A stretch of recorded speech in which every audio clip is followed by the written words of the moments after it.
Leitores, bem-vindos a mais um episódio do canal Leitor 42 e essa semana vamos falar sobre O Longo Dia das Bruxas. Não se esquece de rodar a vinheta, já deixa aquele like, se inscreve no canal e ativa aquele sininho para receber as notificações.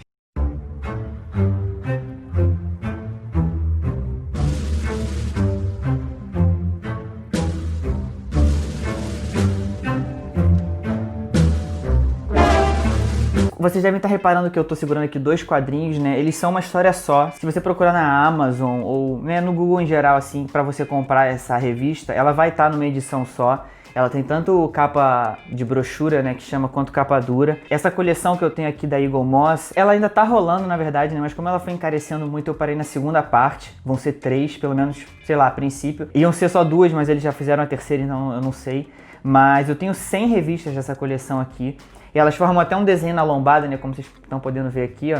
Se vocês quiserem ver a coleção toda, pelo menos até a parte que eu tenho, que são apenas 100 volumes, me segue lá no Instagram, @leitor42, que eu vou mostrar ela lá na quarta-feira seguinte à publicação desse vídeo. Então, se você tá vendo no dia, dá uma olhadinha lá amanhã. Se não, sei lá, me cobra que eu mostro de novo, não tem problema não. Esses dois volumes, eles são assim menorzinhos, justamente para poder manter esse visual aqui da capa, né, de fazer esse desenho. Mas é uma história completa, uma coisa que eu já comentei aqui antes, né, e que é essencial para eu estar recomendando essa revista, além dela estar sendo vendida fora dessa coleção. Eu acho que não vale tanto a pena assim colecionar avulso, porque você não vai ter o desenho, né, não é tão bacana. Mas uma coisa importante desse quadrinho é que você não precisa ter lido nada do Batman antes, nem precisa ler nada depois. É uma história totalmente fechada. Ajuda você a conhecer um pouquinho da mitologia do Batman, mas assim, todo mundo já viu um desenho, um filme, alguma coisa do Batman, pra você ter o mínimo de noção do universo dele, né? Esse quadrinho especificamente, ele foi escrito pelo Jeff Loeb, não aparece aqui na capa, mas a informação deve estar aqui dentro. E ela foi desenhada pelo Tim Sale, eles fizeram várias parcerias na DC, e algumas na Marvel também, assim, todas as colaborações deles são revistas famosas. Talvez essa aqui seja a mais famosa de todas, né? Eu li até por recomendação, eu não li quase nada ainda dessa coleção. Aliás, se você quiser que eu leia alguma específica, se você conhece essa coleção, ou se quiser dar uma olhada no Google, eu tenho as 100 primeiras edições. Então, se de repente vocês acharem bacana que eu leia mais alguma específica pra comentar aqui, só comenta aqui embaixo no vídeo que eu tento dar preferência a essas indicações. Essa revista aqui, ela me foi indicada justamente porque ela inspirou o meu filme favorito do Batman, que é o Cavaleiro das Trevas de 2008. E então, não a parte do Coringa em si, né, porque assim, a sinopse desse quadrinho aqui, ela foca mais na parte do detetive Gordon, do Batman e do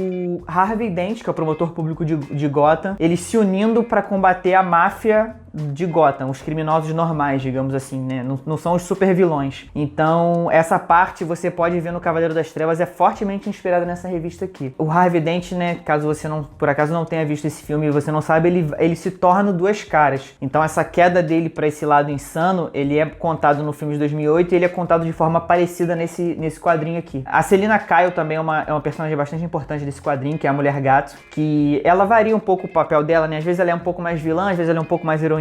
Nesse quadrinho aqui, ela é definitivamente mais aliada do que antagonista do Batman. A primeira vez que ela aparece, na verdade, no quadrinho, é uma cena que até é usada também no filme do Batman, só que no de 2012, né? Que é o filme que tem a Mulher Gato, em que eles estão dançando num baile cercado de gente rica. Aquela cena ali dos dois dançando parece, assim, isso eu não tô afirmando, mas parece ter sido tirada desse quadrinho também, porque é bastante similar. E em relação à máfia de Gotham, né? Como eu falei, que são os antagonistas principais, assim, do quadrinho, pelo menos no início, eles focam muito na família Falcone, que é a família de mafiosos de Gotham mais importante, digamos assim. E o quadrinho que apresenta o Carmine Falcone, eu acho que ele aparece nos filmes do Nolan também. Tenho quase certeza que sim. No primeiro, pelo menos, ele aparece com algum destaque, assim. Quando ele aparece aqui nesse quadrinho, ele tá igualzinho ao Poderoso Chefão, o Marlon Brando no primeiro filme. Então dá pra ver essas influências no quadrinho também, né? O Poderoso Chefão influenciou esse quadrinho bastante. E esse quadrinho influenciou os filmes do Batman. Então, se você fizer esse caminho, tem um pouquinho de Poderoso Chefão nos filmes do Batman também. Porque, assim,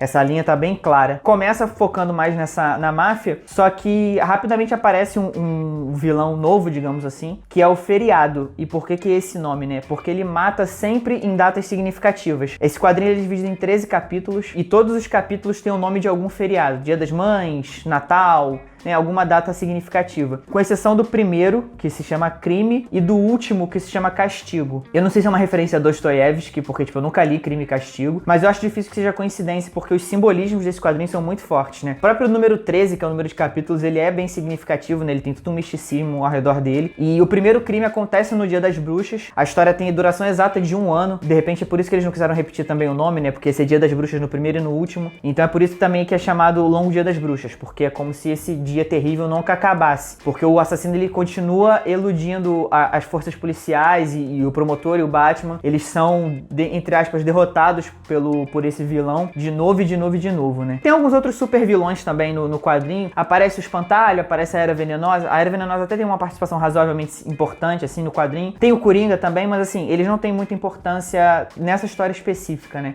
Eles estão ali só pra gente não esquecer deles. Curiosamente, um super vilão, não sei se pode chamar de super vilão, mas um vilão desses mais estranhos que aparece com destaque nessa história é o Homem Calendário. Que assim, eu nem conhecia, eu só conhecia por causa dos jogos da série Arkham, né? Que são jogos bem famosos do Batman, que tem uns 5 ou 6 anos, eu acho. E eu só conhecia por causa do jogo. E é engraçado porque o Batman fica conversando com ele, pedindo tipo uns conselhos.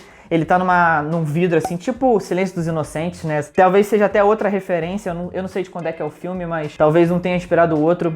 Eu não pesquisei isso, mas agora eu pensei nessa conexão. Ele tá atrás de um vidro e ele fica conversando com o Batman e ele fica tentando ajudar o Batman a pegar esse vilão, porque ele não gosta de que o feriado esteja roubando o tema dele, que é matar em datas significativas. Então é bacana essa relação dos dois assim nesse quadrinho. Outra coisa bacana também, acho que eu não comentei isso no início do vídeo, em relação a essa coleção da Eagle Moss, como eu disse, ela tá um pouco cara. Na época que eu comecei a colecionar, esses volumes aqui são volumes 6 e 7, então é bem do início da coleção. Eles custavam R$35, o que assim, para uma revista capa dura, o papel dela é de qualidade, uma edição bem bacana, é válido. Hoje em dia elas já passam de 50, então tá ficando um pouquinho caro de colecionar, mas eu até tive desconto porque eu colecionei tudo, né? Mas enfim, assim, é uma coleção bacana, aí fica a seu critério você colecionar realmente sem fazer o desenho, né? Uma coisa que eu tenho que elogiar esse quadrinho é que aqui no final das histórias, mesmo quando é dividido, né, no final de cada revista tem histórias da Era de Ouro e de Prata dos quadrinhos. Tem vários clássicos, assim, realmente não são histórias só do Batman, né? Não sei se dá pra ler o título de outras aqui, mas é da DC como um todo. É uma coleção DC. E é quase que um arquivo histórico mesmo, porque assim, por exemplo, aqui nesse volume 6, tem 2 histórias clássicas, na verdade, é porque essas histórias clássicas, elas eram muito pequenas, é coisa de 10, 15 páginas. Então é tipo um extrazinho no final da revista mesmo, pra poder realmente tornar o produto um pouco mais interessante. Nesse volume 6 aqui tem 2 histórias, que é a primeira vez que o Charada aparece e a primeira vez que a Era Venenosa aparece. E nesse volume 7, que é a conclusão da história,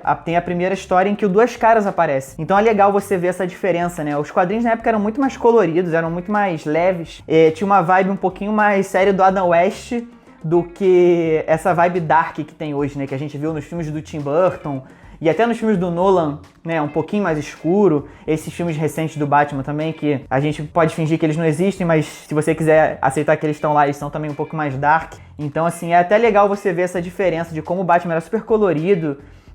Nessa história, por exemplo, não tem o Robin, né? Então, também é um elemento que deixa o Batman um pouquinho mais levinho, que nessa história não tem, então fica bem mais pesadão mesmo. Mas, enfim, tá recomendadíssimo, se isso não ficou claro ao longo do vídeo, né? Eu não li nem por causa disso, eu realmente tava muito na vibe de ler, mas eu comentei na semana passada do Atômica, né? Que é de espião e tal. Cara, esse quadrinho aqui tem, tipo... Ele consegue juntar alguns elementos bem clássicos do Batman, porque depois de você ler muito Batman, ou de você consumir muito Batman como um todo, fica difícil você se surpreender, porque você já sabe quem são os vilões. Só de você ler Harvey Dent, você sabe que ele é o Duas Caras. Então esse quadrinho, ele tem muito sucesso em misturar elementos clássicos do Batman e, ao mesmo tempo, trazer algumas novidades. Esse feriado, né, que é um vilão que eu acho que só aparece nessa história aqui, eu acho que ele não entra pro hall do Batman. Então ele realmente ele consegue misturar e trazer um frescor mesmo pra quem é fã de longa data do Batman. Tem a parte das lutas e tudo, né? O Batman não é nem tão físico assim nesse quadrinho. Ele foca um pouquinho mais até na parte de detetive dele, então assim, até a parte da intriga, né, caso você esteja acostumado com Batman só porradeiro, até a parte da intriga, da investigação e tudo é bacana nesse Batman, até mais bacana do que no Atômica. Não vou dizer que é mais interessante do que o do Espião que Sabia Demais, porque eu ainda não terminei. Eu tô progredindo, gente, eu prometo que eu tô progredindo, mas ainda não terminei. Mas não é à toa que o Batman recebe o título de melhor detetive do mundo. Tu acha que ele é melhor que o Sherlock Holmes? Tá. Eu vou pensar nisso com mais calma depois, mas pelo menos um dos melhores detetives do mundo. Então tá super recomendado, galera. Não esquece de deixar aquele like, se inscreve no canal se você não tiver feito ainda e ativa aquele sininho para receber as notificações. E não esquece, se você quiser vir dar uma olhada nessa coleção completa, dá uma olhada lá no Instagram, @leitor42 e a gente se vê semana que vem.